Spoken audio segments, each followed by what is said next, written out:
this is what the primary focus was on. And then we'll get to what the real focus should have been.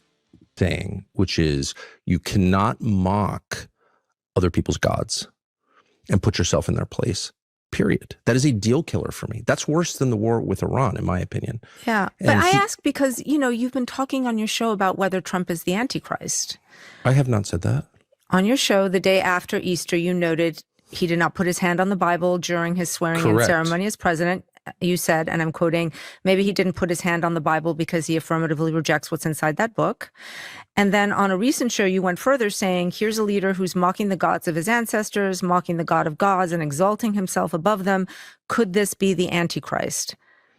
I actually did not say, could this be the Antichrist? Here's a leader who's mocking the gods of his ancestors, mocking the God of gods, and exalting himself above them. Could this be the Antichrist? Well, who knows? I don't know where that comes from, but I know that those words never left my lips because I'm not sure I fully understand what the Antichrist is. If there's just one, I actually tried to understand it. I may have said some are asking that. I'm not weighing in on that because I don't understand it. Just to be totally No, in clear. Revelations, obviously.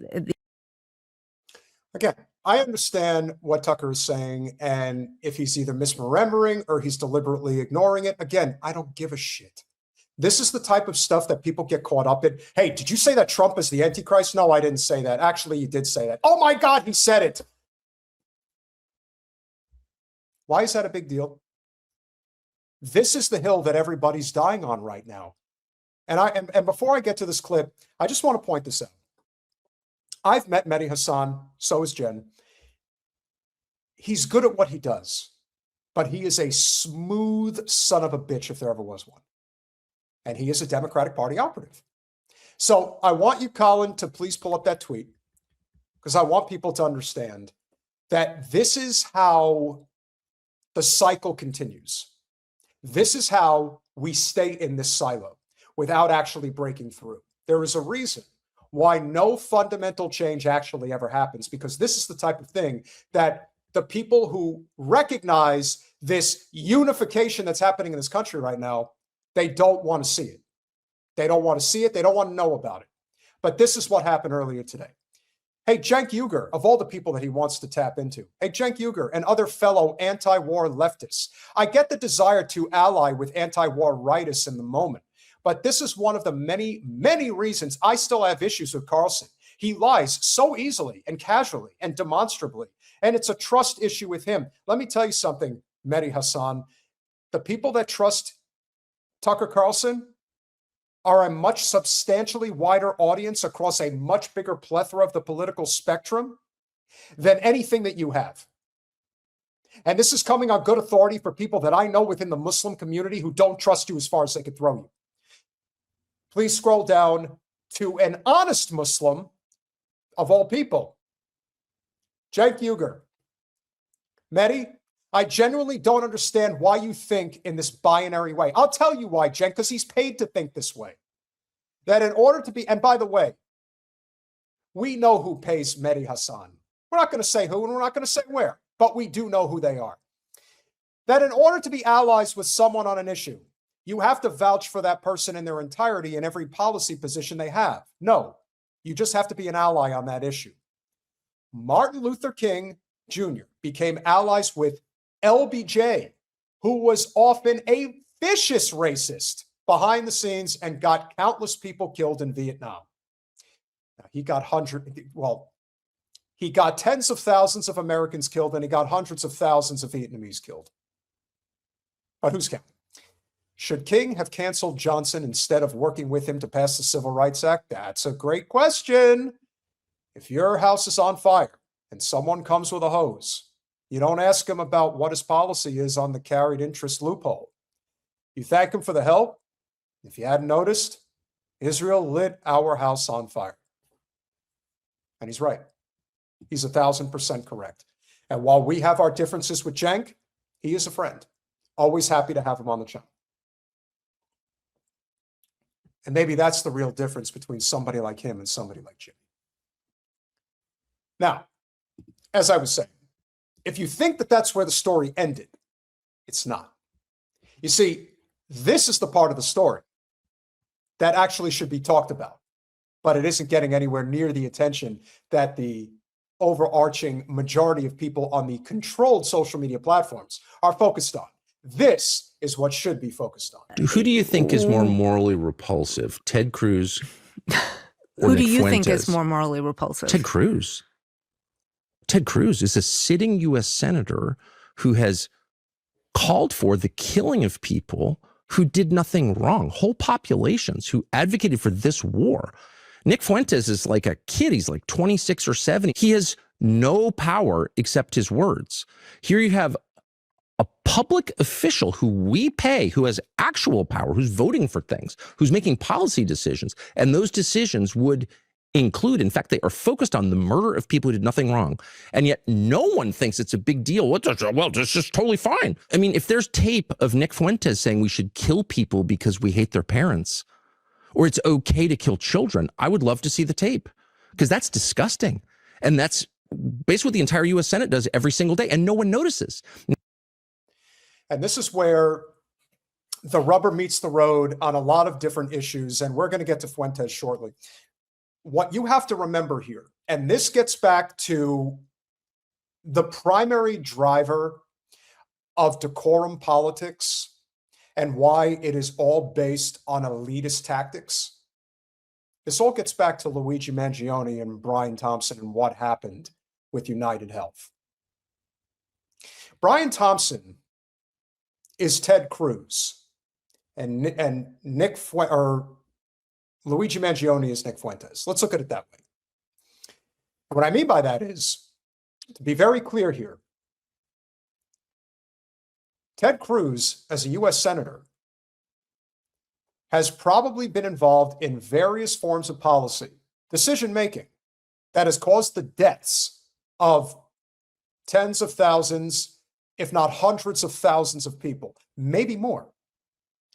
Brian Thompson, as the CEO of United Health for many years, is responsible for hundreds of thousands of deaths. Nick Fuentes hasn't killed anybody that I know of, but he is like Luigi Mangione because his words do carry weight. But again, how far do they really carry? He's not pulling levers of power. Neither is Luigi Mangione. But Brian Thompson and Ted Cruz are. And because they do it with a pen, that makes it okay. If you do it with a pistol, then it's a problem. You see, there's a difference between killing people the clean way versus killing people the bloody way. Understand what's acceptable. If you kill people for profit, that's fine. If you kill people for justice, nope, not allowed. Tucker is spot on, and he's got more to say. Nick Fuentes said something naughty that I disagreed with. He made fun of things that I don't think I would never make fun of them. He's a white nationalist who's denied the Holocaust. And what I will say, okay, but is that worse than killing kids? From my understanding of my own, I was just in Germany recently, and it was such a good reminder that the Holocaust didn't start with the gassing of Jews. It started with the dehumanization of Jews. It was language that was used. And again, that is what it concerns people. I couldn't agree more. And that's why when you have a U.S. senator, a member of Congress, a U.S. ambassador waving away civilian deaths as if they don't matter, that's the language of genocide, which results, and this is the lesson of the Holocaust, in genocide itself. And it has. So the lesson for me, really, watching all of this, is that this can happen in civilized countries. In all human beings, there is the capacity to ignore the evil right in front of you. And my point is, it's happening right now. And my job, to the extent I have one, I don't really have a job, but I just want to remind people that we're all capable of that, including me, and that we're watching it right now. And if you think that Nick Fuentes is a greater threat to other human beings than Ted Cruz, I would love to know how. Because for people that sit in positions in society like this lady who is a videographer, interviewer from the New York Times is the most pro-war publication in the United States. Now, not many people know that. People assume that the New York Times is this ultra, bougie, coastal, liberal, elitist newspaper, which it is, but it's also the newspaper of record that has basically supported every single war in this country since Vietnam. Every one. There is nothing that they don't support. So when this lady is sitting there and is basically espousing this I don't feel safe narrative, which we know is the modus operandi of every Zio out there.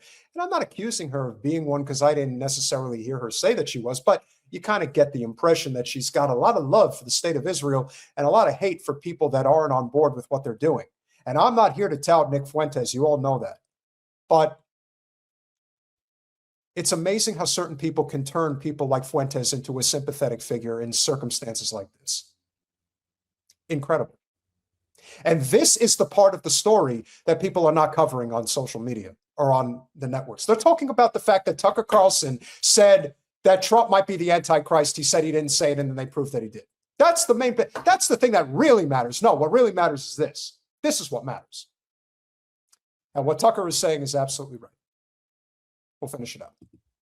I can imagine people hearing this and thinking you are soft pedaling Nick Fuentes. You are apologizing for Nick Fuentes. I'm hardly soft pedaling Nick Fuentes. I'm trying to awaken people to killing of innocents in our midst, which we are not only encouraged to ignore, but really told to ignore on pain of being denounced.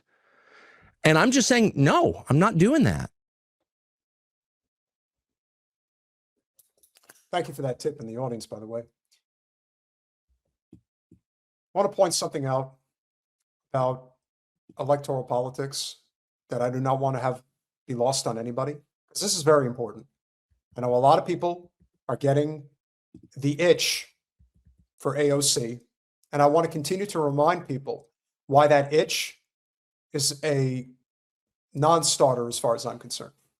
And I'm going to continue to point out why that is. Because more than anything else, Alex is concerned about her brand. She takes no chances and she never will. And to prove it to you, this was an interview that she actually decided to do very briefly with TMZ, I believe, yesterday. You could click your fingers and Tucker Carlson is president instead of Donald Trump. Would you do it? I don't know.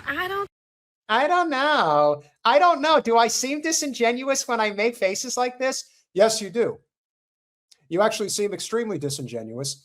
And I also have to say, the idea that you think that there is anything to think about in terms of whether or not in this very moment, we're talking like this very moment right now, do you think it makes sense to have somebody like Tucker Carlson as the commander-in-chief of this country versus Donald Trump? What is there to think about? There isn't anything to think about. What, are you afraid that they're going to twist your words and say that AOC supports Tucker Carlson because she thinks that he would be less of a problem in the White House than somebody like Donald Trump? Is that what you're afraid of? And of course, she's got her handler standing right next to her with the umbrella over her head because, you know, she's a queen. Coward too, but a queen nonetheless. Like I said, being able to take the smallest of chances, the smallest of initiatives, the smallest of a deviation on position, and you can't do that? I'm sorry, but that is true cowardice. How do you not have a position and say, you know, I can't support Tucker Carlson, but if you're asking me to choose between who do I think would do less damage to this country, I would pick Tucker Carlson over Donald Trump. Anybody who would attempt to twist those words, you would get people defending Alex left and right saying that's not what she said. What she actually said was this. How do you not think on your feet in that moment to just say that? That seems pretty sensible to me, as it would to anybody else. And if I was put on the spot, why would I have no problem saying it? Oh, that's right, because my position in politics, if I was in it, would not be to have a brand. Who gives a fuck? If that's the reason that you're in politics, which we have basically figured out a long time ago that she is a fantastic influencer, but she's a terrible legislator. So pick. Think so, but it's kind of a toss-up. I'm not really sure. Okay, last thing then. What do you think we're going to have first? Are we going to have a female president first or a gay president? Oh, Well, we don't know if we've already had a gay president. to be Hey, honest with that's you. true. James Buchanan was gay and he was the president right before Abraham Lincoln. That's pretty much a known thing, but I digress. I think there are chances that maybe we have, but I don't know. If you had to guess, what do you think we'll have first? Because a lot of people are like, we tried female candidates Yeah. a couple times in a row. Yeah. They didn't work out. So like Democrats are now a little bit hesitant about Yeah, doing it yeah. again. I mean, honestly, I think anything can happen. I don't really buy into the skepticism. A man has lost almost every presidential election as well. And so when it comes to women, you know, I think it's more about what we're actually fighting for, right? As opposed to the body that we're in. And so I think it's about not taking, you know, big money, fixing campaign finance reform and trying to fight for people and, you know, raise wages and help people make a living. And I think that if we have someone who fights for the right things and speaks to the right people, then, you know, maybe we can overcome the gender gap in that and be able to make history. But I think it's really important that we're able to talk in a way that, you know, really speaks to people's hearts. Hey, thank you so much. Thank you, I of appreciate you. course. Thank you. Bye. And you want her to be the president of the United States. And again, this is what happens when the bar goes into hell when you put somebody like Trump in power, but understanding that this is exactly what the next period is like. Let me tell you something. Graham Plattner is a person who is much more deserving of being president of the United States, especially if he pulls this off in Maine. And he is much more capable, not just as a speaker, but in terms of his background, of being a commander-in-chief. And you know what else about Graham Plattner? Unlike AOC, Graham Plattner is going to sit down with Tucker Carlson for an interview very soon. So that's just a good example of the very problem that comes with everyone getting their hopes up behind this lady. And yes, she's definitely out of her element.